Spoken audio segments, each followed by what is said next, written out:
Šiandien iš Vengrijos atsklido pavojingos naujienos.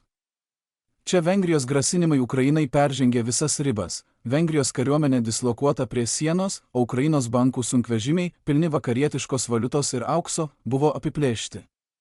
Pastarieji bandymai priversti Ukrainą žudyti savo žmones peržengė ribą, o Orbanui desperatiškai siekiant išlikti priešakyje Vengrijos rinkimų lenktynėse, opozicija paviešino jo tiesioginius nurodymus iš Maskvos. Vengrija drastiškai paaštrino konfrontaciją su Ukraina. Ministras pirmininkas Viktoras Orbanas dabar įsakė Vengrijos kariams dislokuotis prie svarbiausių objektų ir Ukrainos sienos, apsimesdamas, kad Ukrainos žvalgyba ruošia diversijas prieš jo šalį. Tai įvyko po to, kai Orbanas papildomai nusprendė blokuoti milžinišką 90 milijardų eurų finansinį paketą, skirtą remti Ukrainą net 2 metus, nors Vengrijai buvo suteiktos išimtys ir finansinės garantijos, apimančios jos dalį pagalbai. Kompromisas sukurtas būtent tam, kad būtų išvengta tokio blokavimo. Nepaisant to, Orbanas vetavo paketą, sukeldamas Europos pareigūnų pasipiktinimą. Orbanas savo sprendimą iškart pagrindė Družba naftotiekiu, kurio rusiška nafta per Ukrainą tiekiama į Vengriją. Po to, kai sausio pabaigoje dėl Rusijos dronų smūgių vamzdynas buvo apgadintas, naftos tiekimas į Vengriją ir Slovakiją buvo sustabdytas. Orbanas nuo tada reikalauja, kad Ukraina nedelsiant atstatytų vamzdyną ir leistų Vengrijos inspektoriams patekti prie infrastruktūros. Laiške Ukrainos prezidentui Zelenskiui Vengrijos lyderis perspėjo, kad tiekimo sustabdymas kelia grėsmę saugiam ir prieinamam Vengrijos energijos tiekimui ir reikalavo skubių veiksmų. Ukraina šiuos reikalavimus atmetė, nes Zelenskis atvirai pareiškė, kad vamzdyno remontas dabartinėmis karo sąlygomis tiesiogiai keltų pavojų Ukrainos darbuotojams. Rusijos pajėgos nekartą taikėsi į energetikos infrastruktūrą, tad pirmenybė vamzdyno remontui kainuotų gyvybės, nes ukrainiečiai mirtų nuo šalčio, ypač kai temperatūra siekia 20 laipsnių. Ukrainos pareigūnai taip pat pažymė, kad vamzdyno atstatymas iš esmės sudarytų sąlygas tęsti rusiškos naftos eksportą, kol Maskva toliau bombarduoja Ukrainos miestus, o tai reikštų, kad Ukraina pati finansuoja karą prieš save. Zelenskis Europos lyderiams sakė, kad techniškai Ukraina galėtų atstatyti vamzdyną per 1 mėnesį, tačiau nemato tam prasmės, kol tęsiasi Rusijos karas, saugų remontą būtų galima atlikti tik paskelbus paliaubas. Nepaisant visų paaiškinimų, Vengrija dar labiau įsitvirtino vetuodama tiek sankcijas Rusijai, tiek finansinės pagalbos paketą Ukrainai, nors Ukrainos vadovai perspėja, kad paskolos blokavimas tiesiogiai kenkia Ukrainos pajėgų gebėjimui gintis. Zelenskis pridūrė, kad Ukrainos kariai kovojantys fronte galbūt norėtų patys paskambinti Orbanui, jei finansinės ir karinės pagalbos tiekimas ir toliau bus blokuojamas, nes Orbanas savo veiksmais kainuoja šimtus karių gyvybių.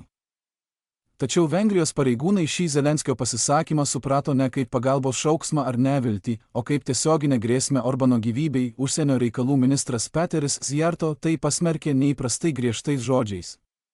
Atsakydama, Budapeštas dar labiau paaštrino situaciją. Orbanas viešai pažadėjo pasitelkti visas įmanomas politinės ir finansinės priemonės, kad priverstų Ukrainą atnaujinti vamzdyno veiklą. Vengrija sustabdė benzino ir dizelino tiekimą Ukrainai, pagrasino nutraukti elektros tiekimą ir perspėjo, kad blokuos visą prekių tranzitą į Ukrainą per Vengriją, iš esmės įvedė de facto blokadą, siekdama priversti Kijevą atnaujinti rusiškos naftos srautus. Konfliktas pasiekė aukščiausią tašką, kai Vengrijos policijos pareigūnai sulaikė Ukrainos valstybinio taupomojo banko šarvuotus automobilius, vykdant finansinio pervedimo operaciją. Kolona gabeno 40 milijonų JAV dolerių, 35 milijonus eurų ir maždaug 9 kg aukso iš Austrijos į Ukrainą pagal tarptautinę bankinę sutartį. Transporto priemonės buvo konfiskuotos Budapešte, o 7 Ukrainos banko darbuotojai sulaikyti, tarp jų buvęs Ukrainos žvalgybos generolas, dirbęs apsaugos komandoje. Tai sukėlė dar daugiau neaiškumų, ar tikrieji grobio taikiniai buvo finansiniai aktyvai, ar pats generolas. Ukrainos užsienio reikalų ministras Andrijus Sybiha šį incidentą pavadino valstybiniu terorizmu ir reketu, apkaltino Vengriją įkaitų paėmimu, sulaikytųjų laikymų beveik kankinimo sąlygomis ir vagyste. Nors vėliau jie buvo paleisti, pinigai ir auksas vis dar lieka Vengrijos žinioje. Už šios krizės slypi gilesnė politinė kova pačioje Vengrijoje, nes balandžio 12 numatyti parlamento rinkimai Orbanui sukėlė neįprastą spaudimą. Apklausos rodo, kad opozicinė Tisa partija, vadovaujama Peterio Magyaro, keliose apklausose aplenkė valdančiąją Orbano Fidesz partiją. Magyaras apkaltino Orbano vyriausybę leidus Rusijos žvalgybos pareigūnams atvykti į Budapeštą prisidengus diplomatiniu statusu, siekiant paveikti rinkimus. Pasak opozicijos lyderio, Rusijos karinės žvalgybos tarnybos pareigūnai atvyko prieš kelias savaitės, kad politiškai padėtų Orbanui mainais už jo pastangas silpninti Europos paramą Ukrainai. Magyaras reikalavo jų išsiuntimo ir skubaus Vengrijos nacionalinio saugumo komiteto posėdžio, perspėdamas, kad Orbano veiksmai silpnina šalies suverenitetą ir rodydamas, jog Orbano konfrontacija su Ukraina nėra vien tik energetinio saugumo klausimas. Apskritai, Vengrijos eskaluojami veiksmai atskleidžia gilesnę dinamiką, kuri lemia krizę. Orbanui realiai gresiant prarasti valdžią, jis regis pasiryžęs vykdyti politiką, atitinkančią Rusijos strateginius interesus, blokuoti Europos pagalbą Ukrainai, daryti ekonominį spaudimą Kijevui ir destabilizuoti regioninį bendradarbiavimą su vakarų sąjungininkais. Tai, kas prasidėjo kaip ginčas dėl vamzdyno, dabar virto visišką politinę konfrontaciją. Orbanas stiprina susidūrimą su Ukraina, remdamasis politinę Rusijos parama. Galiausiai, oficialiai pradedame savo pavasario išpardavimą. Vos nuo $4.99 gausite prieigą prie necenzūruotos kovos medžiagos, kurią naudojame kiekvienoje ataskaitoje, taip pat prie visų svarbiausių įvykių analizių, kurios gerokai pranoksta tai, ką galime įtraukti į trumpus kasdienius vaizdo įrašus. 3. Atrakinsite mūsų Timelinę Builder įrankį, 1A pasaulyje dirbtiniu intelektu paremtą sistemą, sukurtą realiu laiku susieti naujienų taškus.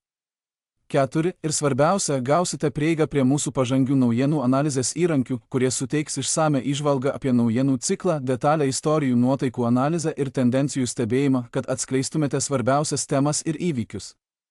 Ir galiausiai, bet nemažiau svarbu, gausite prieigą prie visų mūsų išskirtinių strateginių atnaujinimų apie karą Ukrainoje.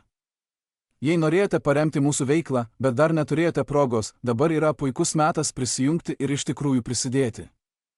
Tad spauskite nuorodą aprašyme ir tapkite išskirtiniu mūsų bendruomenės nariu.